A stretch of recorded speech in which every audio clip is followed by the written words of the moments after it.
Hello everyone. In the last video we talked about the Albertina and how it can be easily taken apart by simply removing this screw that holds it together. So I wanted to dedicate a specific video to showing you how this gets taken apart. We'll take it apart together, look at its inner works and see how easy it is to disassemble and reassemble it. So let's get into it straight away. So as I mentioned, taking this sword apart is really easy. You only require a screwdriver. Make sure it has a wide enough tip that it kind of fills the whole slot of the screw, because the screw is brass, and if you're using a screwdriver that is too narrow, you might damage it or mark it. So here we have the screw, and let's disassemble it. It's really easy. Give a couple of turns here. Screw, let's not lose this. And this basically loosens the whole structure. This is held in place, is also screwed in. So we can unscrew this. And now the sword is, one second, now we can take it apart. This here, remove the pommel. We see the screw at the threaded end of the tang. You can remove the whole grip in one go, and we'll actually take a better look at it now. So as you can see, these brass rings cover the wooden grip.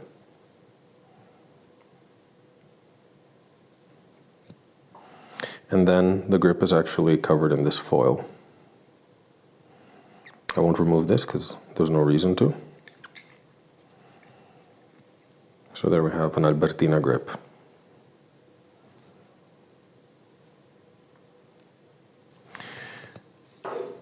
Moving forward, we can now slip the hilt off. The hilt comes in one piece.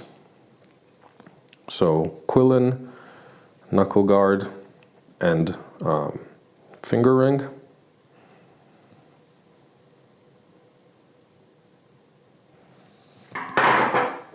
And then we have the shell guard. I won't take this off just because there's a wooden shim that was placed here at some point in time. And I just don't want to remove it. I want to make sure it stays nice and sturdy as it was when I got it. Interestingly enough though, if we look at the tang, we'll see there's a cross. So there's some kind of a maker's mark.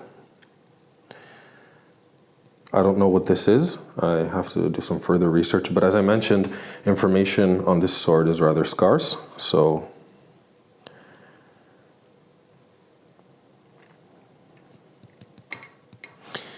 and we have these little dots here. I don't know if these are a mark, but they match these dots on the guard. It's really cool, I think, to see the file marks. We often see the outside, the polished outside of swords very often. And it's really nice to see the craftsman, like the work of the swords of the bladesmith, or maybe of the factory worker. One other interesting thing is if we look at the pommel, we can see 2 fours.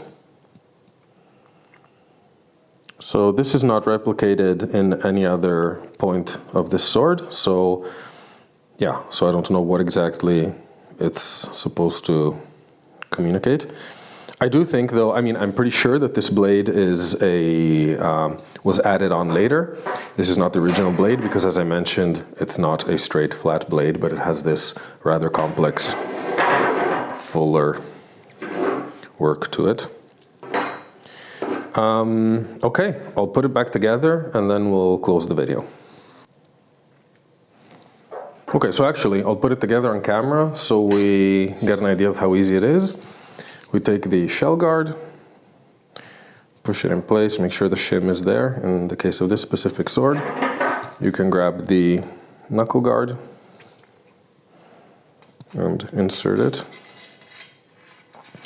Now just make sure, you'll see the knuckle guard has these grooves, one here and one here. So you want to make sure the shell guard fits within these grooves. That way it'll sit comfortably, you see, it's flush with the quillin.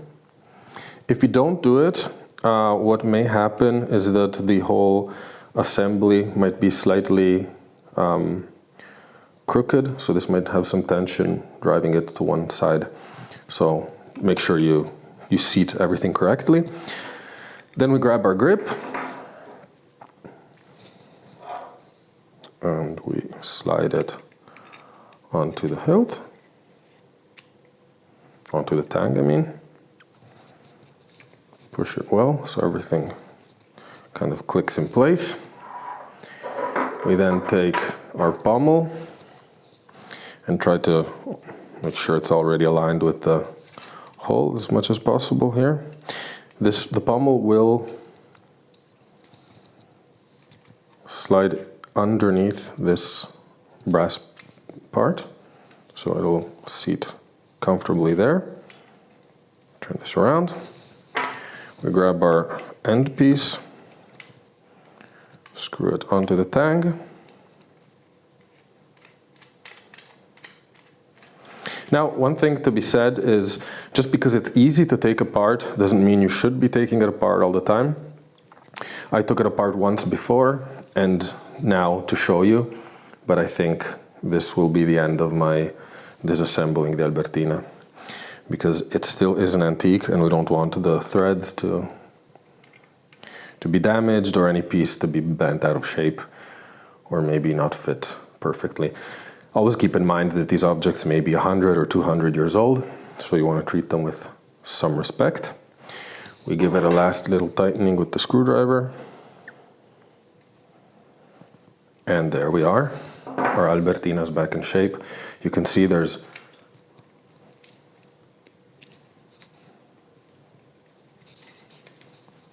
no rattle.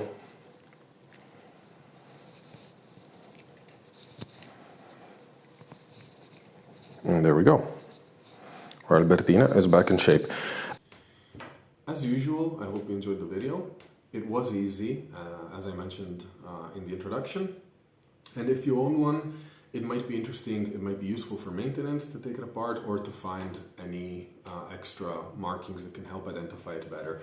But don't overdo it. These are antiques and it's probably not a wise thing to be taking it apart every couple of days. So treat them with respect and see you next time.